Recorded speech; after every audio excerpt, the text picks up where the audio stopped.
আগের থেকে জেনে গেল কোনটা এ কোনটা ইউ, এটা খুবই ভালো একটা বিষয়। কখনোই বাংলাদেশে ফিল্ম ইন্ডাস্ট্রি বলে কিছু থাকবে না।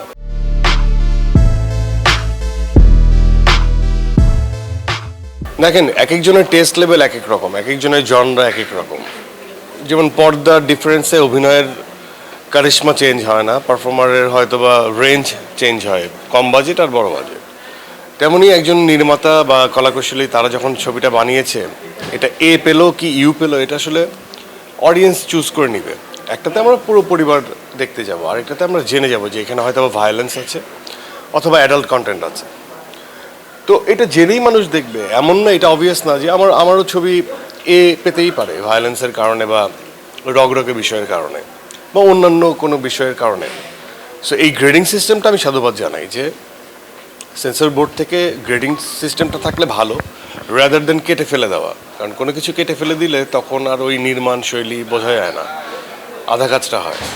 সো এটা মানুষ বিবেচনা করে নিবে কোন ছবিটা দেখবে। আমি তো চাই যে আমাদের এই সময় আসলে আমাদের industry it's a growing stage, এবং এই সময় দর্শকদের সাপোর্ট খুব দরকার, এবং তারা সবাই চুজ করে নিবে কোন ছবিটা দেখবে, কোন ছবিটা তাদেরকে ভালো লাগছে, এটা তাদের ইচ্ছে।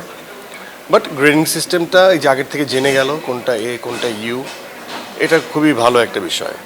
আর আমি একটা কথা বলতে চাই, সেটা হচ্ছে যে আপনারা সবাই মানে পাইরেসিকে খুব বেশি প্রায়োরিটি দিবেন না। কারণ আমাদের এই গ্রোয়িং স্টেজে আপনারা যদি পাইরেসিকে প্রায়োরিটি দেন, যে আপনারা হয়তো ফ্রি কন্টেন্টটা দেখতে পাচ্ছেন, তাহলে আর কখনোই বাংলাদেশে ফিল্ম ইন্ডাস্ট্রি বলে কিছু থাকবে না।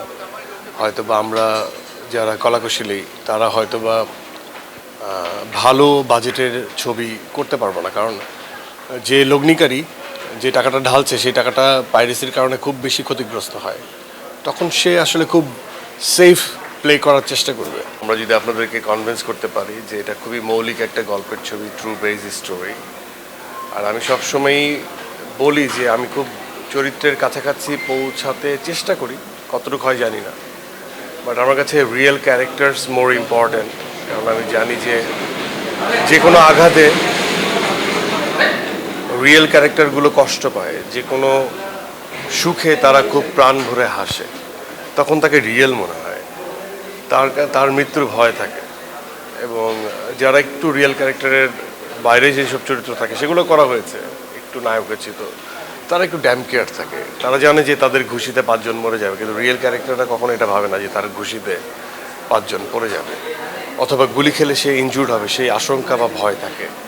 তো এইসব চরিত্র আমার করার মানেটাই হচ্ছে যে আমি পর্দাতেও, বড় পর্দাতেও বা যে কোনো পর্দাতেও এই রিয়েল ক্যারেক্টার, রিয়েল অ্যাভাটারের আমি আসলে নিজেই প্রেমে মশগুল। এই জন্য এইগুলো পোর্ট্রে করতে আমার খুব খুব ভালো লাগে। তো দমটা হচ্ছে খুবই ট্রু বেসড একটা স্টোরি, ট্রু মানে সত্য ঘটনা অবলম্বনে। It's not a biopic, but আমাদের ডিরেক্টর, আমাদের টিম এটা সাজিয়েছে।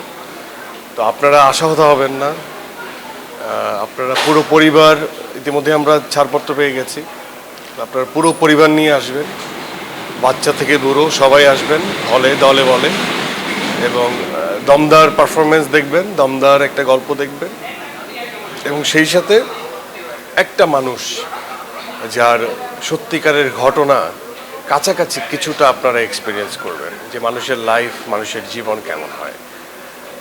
এই আর ভালো লাগলে বলবেন, ভালো না লাগলেও সমালোচনা করবেন, কারণ কনস্ট্রাকটিভ আলোচনা এবং সমালোচনা দুটোই আমি গ্রহণ করি। আক্রমণ আমাকে ছোঁয় না, কারণ মনুষ্য জাতি আক্রমণ করে না। মনুষ্য জাতি আশরাফুল মাকলুকাত, তারা সমালোচনা এবং আলোচনা করে, যেটার জন্য জ্ঞান, বুদ্ধি, দীপ্ত সব কিছু দরকার হয়।